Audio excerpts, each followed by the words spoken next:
भागवत जी के चतुर्थ स्कंद में आप सभी का बहुत बहुत स्वागत है। आज हम 7वें अध्याय में प्रवेश करेंगे। युगल किशोरी जी के चरणों में प्रणाम करते हुए भगवान विष्णु की स्तुति करते हैं। मंगलम भगवान विष्णु मंगलम गणध्वज मंगलम पुंडरीकाक्ष मंगलाय तनोहरि शांताकारं भुजगशयनं पद्मनाभं सुरेशं विश्वाधारं गगनसदृशं मेघवर्णं शुभांगं लक्ष्मीकान्तं कमलनयनं योगिभिर्ध्यानगम्यं वन्दे विष्णुभवभयहरं लोकैकनाथम्। 7वें अध्याय में भगवान शंकर द्वारा दक्ष प्रजापति के यज्ञ की पूर्ति। दक्ष प्रजापति ने कियो शिरधर चरण प्रणाम, कीनो पूर्ण यज्ञ तब शिव शंकर भगवान। श्री मैत्रेय जी बोले, हे विदुर जी, ब्रह्मा ने भगवान शंकर की इस प्रकार प्रार्थना की तो भगवान शंकर प्रसन्न होकर बोले, हे जगत के कर्ता ब्रह्मा जी, मैं दक्ष जैसे दुर्बुद्धि अज्ञानी पुरुषों के दोषों को नहीं देखता, न उनकी चर्चा करता हूँ। केवल मैंने उसे उपदेश में यह मात्र का दंड दिया है जिससे उसका अहंकार नष्ट हो जाए। उसका सिर यज्ञ की अग्नि में जल गया है, अतः उसके बकरे का सिर जोड़ दिया जाए। भगदेव को मित्र देवता के नेत्र दिए जाएं, उनके नेत्रों से वह अपना यज्ञ भाग देख सकते हैं। पूषा के दांत नष्ट हो गए हैं, वह दक्ष के दांतों से अपना भोजन करेंगे। शेष देवताओं के अंग ज्यों ज्यों ठीक हो जाएंगे। जिन यागियों की भुजाएं कट गई हैं वे अश्विनी कुमारों की भुजाओं से काम लें। जिनके हाथ कट गए हैं वे पूषा के हाथों से अपना कार्य करें। भृगु की दाढ़ी मूछ बकरे के समान उत्पन्न हो जाएगी।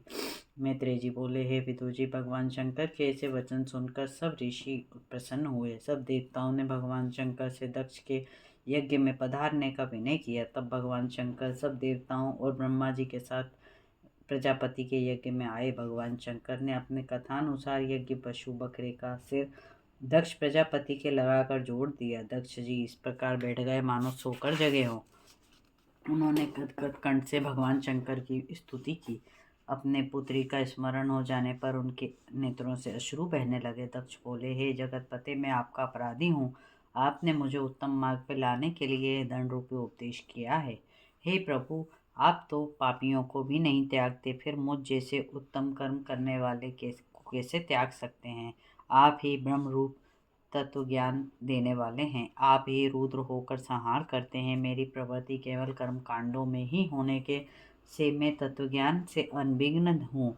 इसी कारण मैं आपके स्वरूप के तत्व को न जान सका। मैं अपने अपराध के कारण नीच योनि में जाने वाला था। आपने मुझ दीन पर दया करके मुझे नरक से बचा लिया। मैं आपको प्रसन्न करने में अपने को अयोग्य पाता हूँ। केवल आप ही मुझ पर दया करके प्रसन्न हो। मैत्रेय जी बोले, हे विदुर जी, दक्ष प्रजापति ने जब इस प्रकार भगवान शंकर की विनय अनुनय की तब वे प्रसन्न हुए और दक्ष के यज्ञ को पूर्ण किया। यज्ञ की पूर्ण आहुति के लिए ब्राह्मणों ने 3 पात्रों में चरु तैयार किया।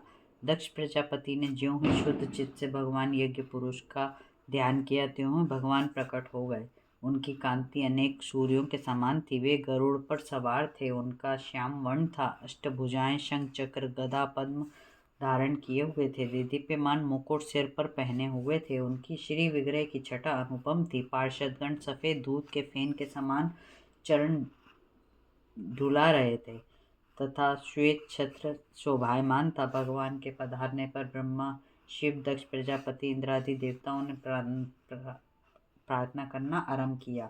दक्ष बोले, हे भगवान, आपकी माया अतीत है। मुझ जैसे अज्ञानी कैसे समझ सकते हैं। जब आपकी कृपा हो तभी उसकी दुस्तर माया से पार हो सकते हैं। ऋतुराजों ने कहा, हे प्रभु, नंदीश्वर के शाप से हमारी बुद्धि कर्मों में ही रत रहती है, अतः हम कर्मों को ही प्रधान मानकर आपकी प्रसन्नता के लिए यज्ञ करते हैं, उसी को अपना स्वरूप मानते हैं। भगवान शंकर बोले, हे देवादिदेव, अज्ञानी पुरुष मुझे आचार भ्रष्ट कहते हैं, किंतु आपकी आज्ञा से मैं उनका कुछ भी बुरा नहीं मानता, सदा आपके चरणों में रहता हूँ। रघु बोले, हे प्रभु, आपकी माया के पर्दे के कारण यह आत्मज्ञान नष्ट सा हो गया है। इस कारण देहाभिमान पुरुष तत्व से आपको नहीं पहचानते, किंतु फिर भी आप अपने भक्तों पर सदा दया करके प्रसन्न रहते हैं, इसलिए आप मुझ पर कृपा करके प्रसन्न हों।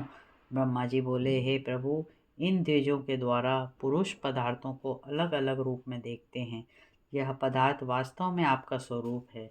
वह सब इंद्रियों के ही विषय हैं। इस प्रकार आप माया से परे हैं। इंद्र ने कहा, हे प्रभु, आपका यह विग्रह जो अष्टभुजा आयुधों से युक्त है, दैत्यों का संहार करने वाला है और हमको आनंद देने वाला है, यह आपका स्वरूप सत्य नष्ट ना होने वाला है। याज्ञिकों की पत्नी बोली, हे यज्ञ मूर्ति, भगवान शंकर के कुपित होने पर यह यज्ञ नष्ट हो गया था, किंतु अब उन्होंने प्रसन्न होकर उसे पूर्ण किया है, अतः आप अपनी पवित्र दृष्टि से उसे देखिए। ऋषियों ने कहा, हे पुरुषोत्तम, आप कर्म करते हुए भी अकर्मा हैं, उनकी उपासना करते हैं, उनमें लिप्त नहीं होते, दूसरे चित्त नित्य लक्ष्मी प्राप्ति के लिए उनकी उपासना करते हैं, किंतु लक्ष्मी जी नित्य आपके पास रहते हुए भी आपसे अलग नहीं होती। सिद्धों ने कहा, हे प्रभु, आप हमारा यह मन आपकी विशुद्ध अमृतमयी कथा पान करने में लगा रहता है। यह मन ब्रह्मानंद में मग्न रहने के कारण संसार सागर में नहीं डूबता और ना तरह तापियों से जला सकते हैं। दक्ष पत्नियों ने कहा, हे परमेश्वर, हम आपको नमस्कार करते हैं। आप लक्ष्मी जी सहित हमारी रक्षा कीजिए। आपके बिना यज्ञ की पूर्णाहुति नहीं होती और ना यज्ञ पूर्ण होता है। लोकपालों ने कहा, हे प्रभु, यह सारा संसार आपके द्वारा दृष्टिगोचर होता है। आप हमारे हृदय में विराजमान रहते हैं। यह अशुद्ध इंद्रियां आपको नहीं देख सकती। आप इस जगत से परे हैं, किंतु फिर भी इस जगत में दृष्टिगोचर होते हैं। यह आपकी लीला है। योगेश्वरों ने कहा, हे जगतपति, जो आत्मा ज्ञानी तत्व से संपूर्ण विश्व में तथा अपने में ही कोई भेद ना देखकर सबको समभाव से देखता है, वह आपको अति प्रिय है। जो प्राणी आपकी सेवा ना करके दूसरों की सेवा करते हैं तथा उन पर भी कृपा करते हैं, इस जगत को तो आप अपनी माया से रचते हैं तथा संहार करते हैं। आप ही विभिन्न रूपों में प्रकट होते हैं। हम आपको नमस्कार करते हैं। वेदों ने कहा, हे प्रभु, धर्म मर्यादा के लिए आप इस शुद्ध स्वरूप को स्वीकार करते हैं। आप निर्गुण हैं। आपके भेद को ब्रह्मादि कोई भी नहीं जानता। आपके लिए नमस्कार है। अग्निदेव बोले, हे प्रभु, मैं आप ही का तेज हूँ और देवताओं का मुख हूँ। यज्ञों की आहुति देवताओं तक पहुँचाता हूँ। अग्निहोत्र, दास, पौर्णमास, चातुर्मास, यज्ञ, पुषु और सोम, ये पांचों यज्ञ आप ही के रूप हैं। आश्रवय, अस्तु, शिष्ट, यजे, यजामहे, यष्ट, यह यजुर्वेदों के मंत्रों से आपका ही पूजन किया जाता है। मैं आपको नमस्कार करता हूँ।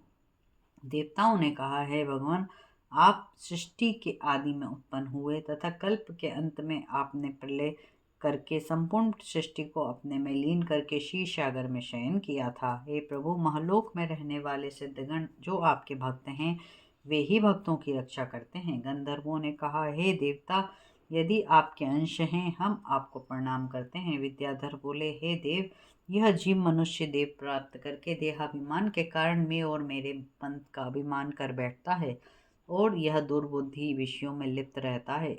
आप में लीन रहने वाले ही मुक्ति को पाते हैं। ब्राह्मणों ने कहा, हे प्रभु, आप यज्ञ पुरुष हैं। आपने ही आग्नेयत्र यज्ञ पात्र देवता पशु धृत उत्पन्न किए हैं। आप ही ने 12 रूप धारण करके इस पृथ्वी को रसातल से लाकर स्थापित किया है। हम आपको नमस्कार करते हैं। श्री मैत्रेय जी बोले, जब सब देवताओं ने इस प्रकार प्रार्थना की तो भगवान बोले, हे देवताओं, संसार की उत्पत्ति करने वाला ब्रह्मा मैं ही हूँ, महादेव मैं ही हूँ। मैं सर्वात्मा, सबका साक्षी, स्वयं प्रकाश उपाधि रहित ईश्वर हूँ। अपनी त्रिगुणमयी माया से ब्रह्मा, शिव, विष्णु रूप धारण करके जगत की सृष्टि, पालन, संहार करता हूँ। मैं ही परब्रह्म हूँ। जो अज्ञानी ब्रह्मा, विष्णु, महेश अन्य जीवों को भेद रूप से देखते हैं, वह वास्तव में अज्ञानी हैं। जिस प्रकार शरीर के सब अंग एक ही होते हैं, उसी प्रकार यह सभी जीव मुझसे भिन्न नहीं हैं। ब्रह्मा, विष्णु, रुद्र, ये संपूर्ण जीव सब एक ही हैं। जो इनमें भेद नहीं देखता है, वही सच्चा आत्मज्ञानी मुझे प्रिय है। हिमैते जी बोले, भगवान के इस प्रकार कहने के पश्चात दक्ष ने एकाग्र चित्त से भगवान शंकर की पूजा करके यज्ञ के शेष भाग को उन्हें प्रदान किया। यज्ञ समाप्त करके अश्वत्थ स्नान किया। सब देवताओं ने उन्हें आशीर्वाद दिया और अपने लोकों को चले गए। हे विदुर जी, दक्ष प्रजापति की पुत्री सती ने दूसरे जन्म में हिमालय की पत्नी मेना के गर्भ से जन्म लिया। उस जन्म में भी उन्होंने शंकर जी को ही अपना पति बनाया। मैंने यह पवित्र चरित्र उद्धव जी के मुख से सुना था। शंकर जी का यह पवित्र चरित्र यश और आयु की वृद्धि करने वाला है, पापों को नष्ट करने वाला है। नित्य प्रति इसका पाठ करने वाले भक्त की संसार वासना दूर हो जाती है। इस प्रकार 7वां अध्याय यहाँ समाप्त होता है। 8वें अध्याय में ध्रुव चरित्र को हम कल श्रवण करेंगे।